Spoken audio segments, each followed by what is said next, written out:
All right, Coach, entering year number 5 now at Nebraska. Where would you say this program is at this point as you continue to kind of build and instill your culture there? I think our program's in a really good spot right now, especially how we finished last season. And it was almost like coaching 3 different teams. Derek Walker was out for the first 5 games, had to completely shift how we played without Derek, who really was our pressure release. And then had a healthy team where we had a 7-3 record. Really should have been 8-2. We had a really tough call at the end of the Purdue game in overtime. And then lost 2 of those guys to season-ending injuries, to Juwan Gary and Emmanuel Bandamel, and then had to shift how we were playing again. We're throwing some different zones out there just with our personnel. And then we finished with the best record in the league the last month of the season. And that gave us momentum heading into this year. And, one thing I was really proud of with last year's group is just how they fought through the adversity. And I think we've got a similar group this year. They've got a great makeup to them. They come in and compete every day in practice. So the culture is where it needs to be right now. We were fortunate in the portal, and we're old. We're the oldest team in the Big Ten this year. 9 of our players have 4 years or more experience in college basketball. So really excited about where we are and about this group. Yeah, the age is pretty remarkable, and you read my mind entirely. This is what makes you buttoned up.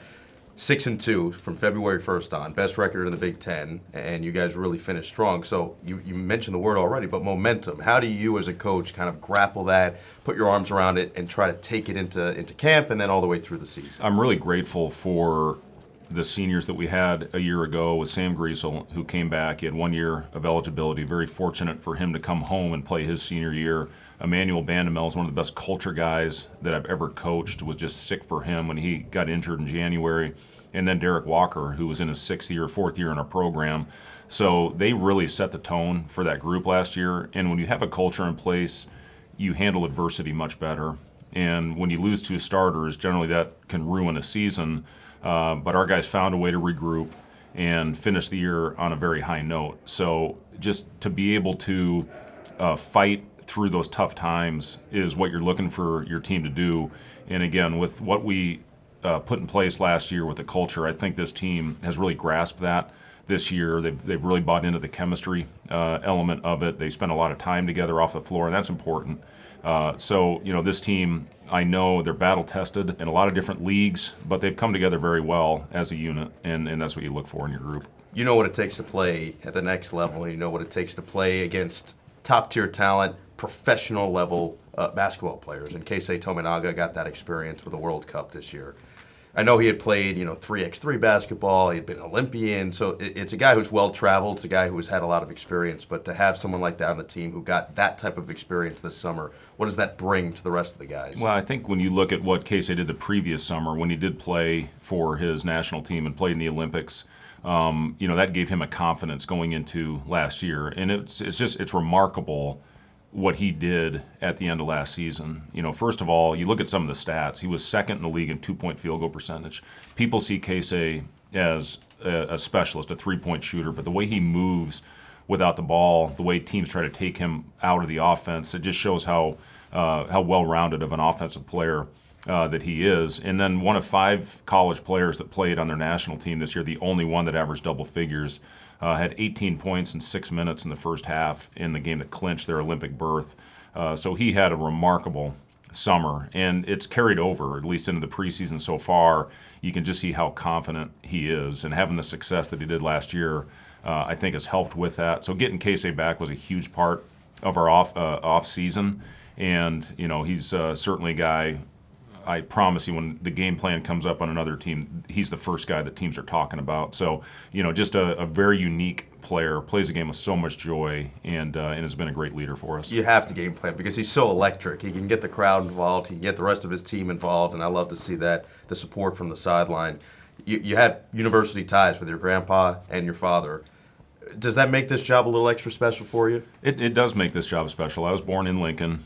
Both my mom and my dad got their degree from Nebraska, and my dad got a job at Iowa State as a professor when I was 2. So I grew up in Ames, but we always spent time in Lincoln, growing up a diehard Husker football fan. And actually got offered a scholarship by Coach Osborne. I was going to ask, was there ever a moment? It was a huge, yeah, there was actually, but it was the Tommy Frazier years, and I know he would have put 50 pounds on me to be a tight end, a blocking tight end. So I made the right decision. It is a special place, and it's fun to hear My grandpa Hoiberg was a sociology professor there for over 30 years. My grandpa Bush was the basketball coach there for 9 seasons, and he passed away when I was at a young age, when I was 3 years old. To be able to hear from his players the impact that he had on their lives is really cool, and there's still a lot of those guys that live in the area. Big part of our jobs is to hopefully prepare your players whatever direction life takes. I mean, I know my grandpa had a big impact on a lot of people. Look, you certainly had a great collegiate career away from Lincoln, and then a standout NBA career. You were there for a decade, which is not easy to do. I think people probably can look at stats and say, he's a role player. But to play in the NBA for 10 years is no easy feat, and so you got to do that. What do you feel like is the biggest thing you take away from your playing days, and especially for having to fill different roles for different teams now into your coaching days? I played for a lot of different coaches, and that was very helpful for my opportunity when I got into coaching. So my career ended with a heart condition, unfortunately, because I just had the best year in my pro career. I led the NBA in three-point shooting that year. I was finally going to get one of those long-term, instead of being on 1 year, make good contracts, and unfortunately had the heart condition and moved me into a front office role, and then get into coaching. But I played for some unbelievable Hall of Fame coaches and players that became coaches, starting with Larry Brown and going to Larry Bird. I think I'm the only guy that played for Bird and McHale, and which is pretty cool. Played for Tim Floyd, my old college coach, and Bill Cartwright. Flip Saunders was a great coach. So I had some really good people that I learned a lot from as far as how to run a team. And I'm grateful, thankful that I got the opportunity to play 10 years, making a living, doing what you love to do. There's nothing better. 12 of our players that I've had the opportunity to coach have played in the NBA. And to see that is very gratifying as a coach. So, yeah, certainly lived out a dream playing as long as I did in the league. I know it's gratifying to see everybody else, but you can be honest with me. Do you ever just during a film session or something say, all right, guys, look, you're not doing it right. Let me go back to my days. Let me go back to my Iowa State days or early in my NBA career. This is how you properly banana cut here, come back out, pop out, step back, any of that? Not really in film sessions. We'll do that in individual workouts for sure. Footwork, body position, that kind of thing. Yeah, I mean, that's one thing that we really try to do is player development. And, having the ability, I learned from some great ones, going back to not only the coaches, but I played with Chris Mullen, I played with Reggie Miller, Larry Bird was the coach on those teams. And, I really didn't know what footwork was or proper shooting position until I played with those guys and the details that they put in to make them some of the greatest shooters of all time. So I try to take those things that I learned from first ballot Hall of Famers and try to help our players with it as well. You mentioned that you grew up a Husker football fan. What have you found unique about the Husker fan base on the basketball side so far? Yeah, it's an incredible fan base. I've been very fortunate to coach two very passionate schools. Iowa State, where I played and grew up, and in Nebraska, same thing, selling out, getting 15-5. When we were going on our run at the end of last year, Pinnacle Bank Arena was as good as any that I've ever been in. To go to a volleyball game where 93,000 fans was one of the most unique and special athletic experiences I've ever seen and been a part of.